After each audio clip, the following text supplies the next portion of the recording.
Goma, l'Alliance Fleuve Congo, mouvement du 23 mars, accuse Kinshasa d'exagérer la crise humanitaire. Kinshasa, l'entrepreneuriat peut évoluer en période de conflit, selon Patrick Mouyaya. Le président de la République démocratique du Congo, Félix Antoine Tshisekedi Tshilombo, réunit un gouvernement restreint autour des grands dossiers sécuritaires. À Hong Kong, un incendie fait plus de 55 morts. L'organisation non gouvernementale Save the Children alerte sur les risques pour les mineurs migrants face aux politiques européennes. L'Union européenne veut saisir les avoiristes pour financer l'Ukraine. Et au Royaume-Uni, l'Amazon déploie 2000 robots pour la période de Noël. Détail dans un instant sur votre chaîne Live Channel. Première actualité, Goma, crise humanitaire, la FC M23 contredit Kinshasa. À Goma, l'Alliance Fleuve Congo, mouvement du 23 mars, par la voix de Mme Fanny Kashkayembe et du porte-parole Laurence Kanyuka, affirme que la crise humanitaire relayée par Kinshasa serait largement exagérée. Selon eux, les services fonctionnent normalement, les taxes seraient harmonisées et les principales difficultés proviennent surtout de la fermeture des banques. Le mouvement dénonce un narratif construit qui, selon lui, ne reflète pas la réalité du terrain. Plus de détails dans ce reportage de Fidèle Lumumba. L'urgence humanitaire présentée par Kinshasa serait exagérée, voire fabriquée, et ne reflèterait pas la réalité du terrain. C'est ce qu'a déclaré Mme Fanny Kashkayembe, chef de département adjointe des finances au sein de la FC M23, lors d'un point de presse tenu ce mercredi 26 novembre 2025 dans la grande salle des congrès de la BDG. Elle affirme que les infrastructures, le marché et l'agriculture continuent de fonctionner normalement dans les zones sous contrôle de l'AFC M23. Dans son intervention, Mme Fanny Kayembe a tenu à clarifier ce qu'elle considère comme la véritable situation économique et humanitaire dans ces zones. Selon elle, la seule crise majeure provient de la fermeture volontaire des banques, une décision qu'elle attribue au régime de Félix Antoine Tshisekedi Tshilombo. Elle qualifie cette mesure d'acte politique destiné à punir la population locale avec des conséquences directes.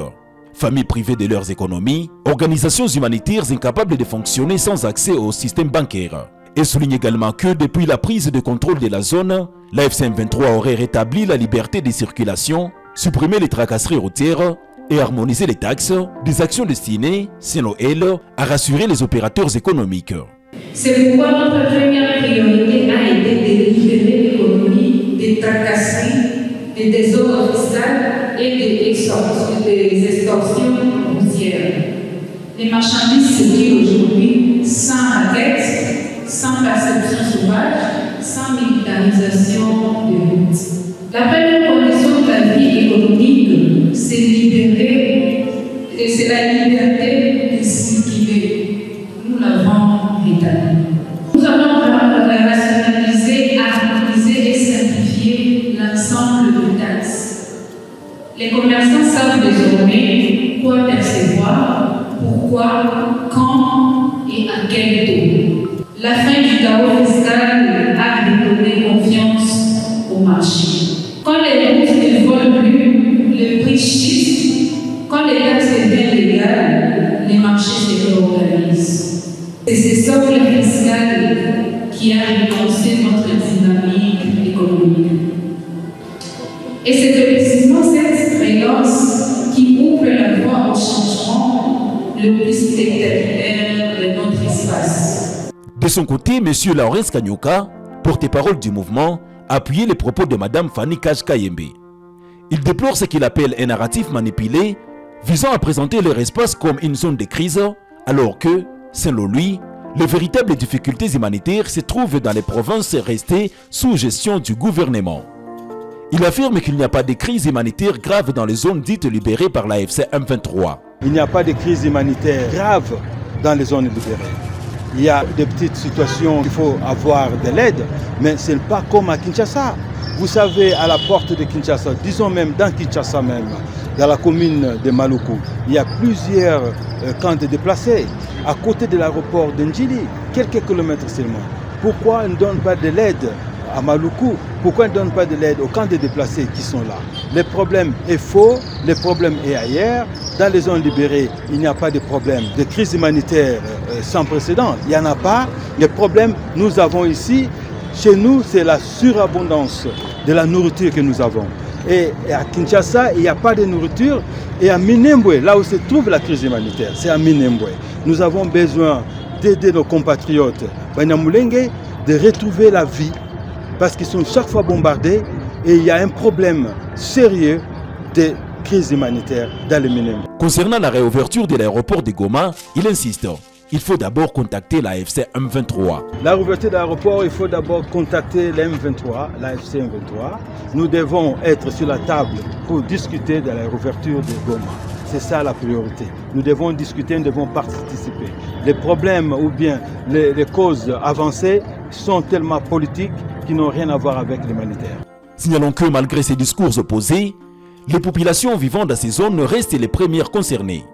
Entre attentes, inquiétude et besoin de stabilité, elles espèrent surtout que les décisions politiques, d'un côté comme l'autre, puissent réellement améliorer leur quotidien. Deuxième actualité, Kinshasa, l'entrepreneuriat peut évoluer en période de conflit, selon Patrick Mouyaya. Au briefing consacré à l'entrepreneuriat des jeunes, le porte-parole du gouvernement Patrick Mouyaya affirme que les périodes de crise peuvent créer de nouveaux écosystèmes favorables à l'innovation. Il appelle les jeunes à observer leur environnement, identifier les besoins réels et transformer les défis en opportunités économiques, rappelant les rôles essentiels des incubateurs et du travail collectif.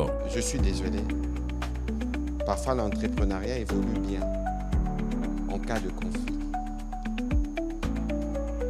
Parce que ça crée un nouvel écosystème.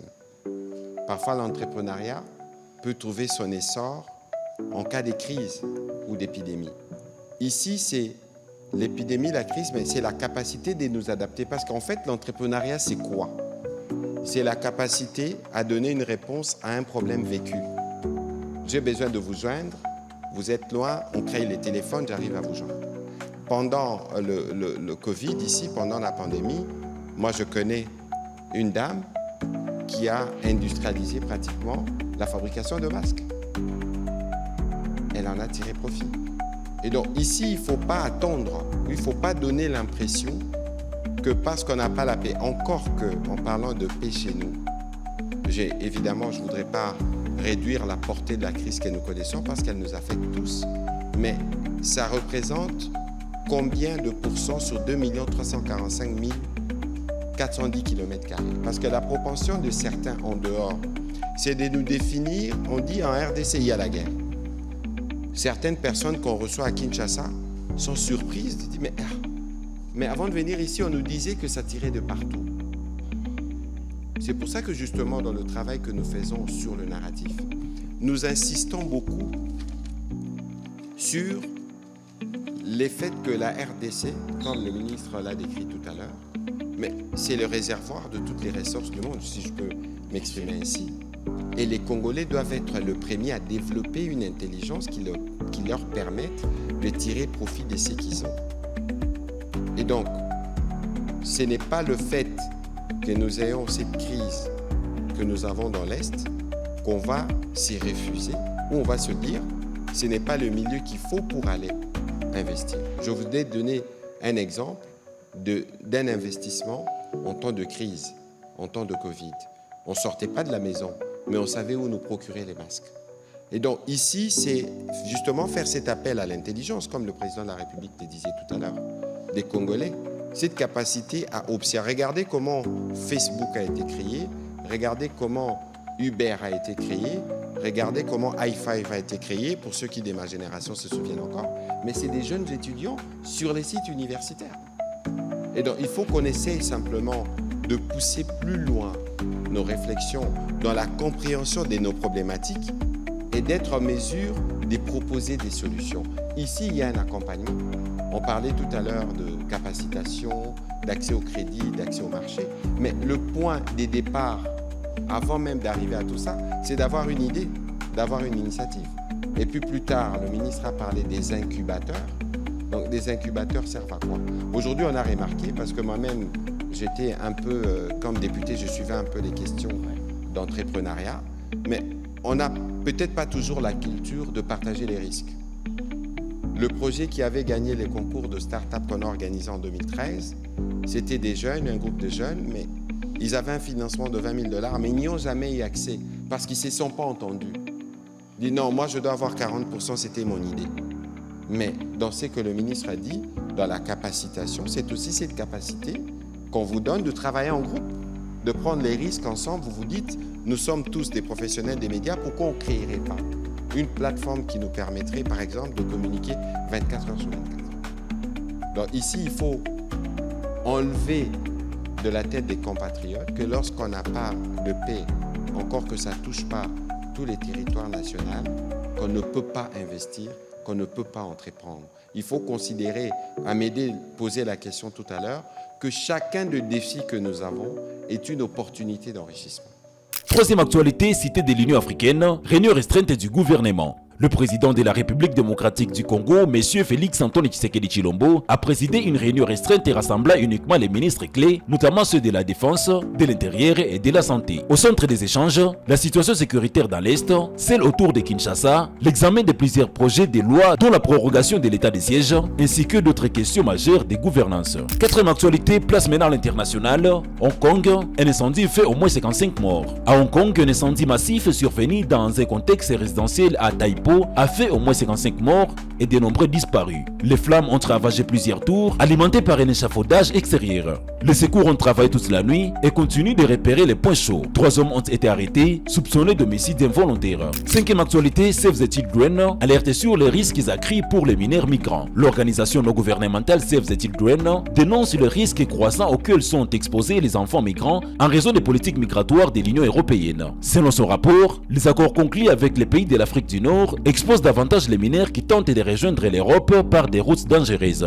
L'Union européenne prévoit notamment un financement de 675 millions d'euros supplémentaires d'ici 2027 pour renforcer la gestion des frontières. Sixième actualité, Ukraine. L'Union européenne a appelé à saisir les avoirs russes gelés. Le commissaire européen de l'économie Valdis estime que l'Union européenne doit aller au-delà des discussions et saisir les avoirs russes gelés pour financer l'aide à l'Ukraine. Il évoque un prêt de réparation garanti à ces avoirs, permettant de couvrir les besoins militaires, combler les déficits budgétaires et stabiliser l'économie ukrainienne. Septième actualité, Royaume-Uni, Amazon déploie 2000 robots pour les fêtes. À Bolton, Amazon utilise désormais près de 2000 robots pour faire face au volume de commandes de fin d'année. Ces robots apportent directement les modules aux opérateurs, guidés par un système d'intelligence artificielle, avant que les produits ne soient envoyés aux stations d'emballage. Un aperçu de la stratégie de robotisation croissante d'Amazon à travers le Royaume-Uni. C'était le Flash Info de ce jeudi 27 novembre 2025 sur votre chaîne Live Channel. Merci de nous avoir suivis et à très bientôt pour de nouvelles actualités.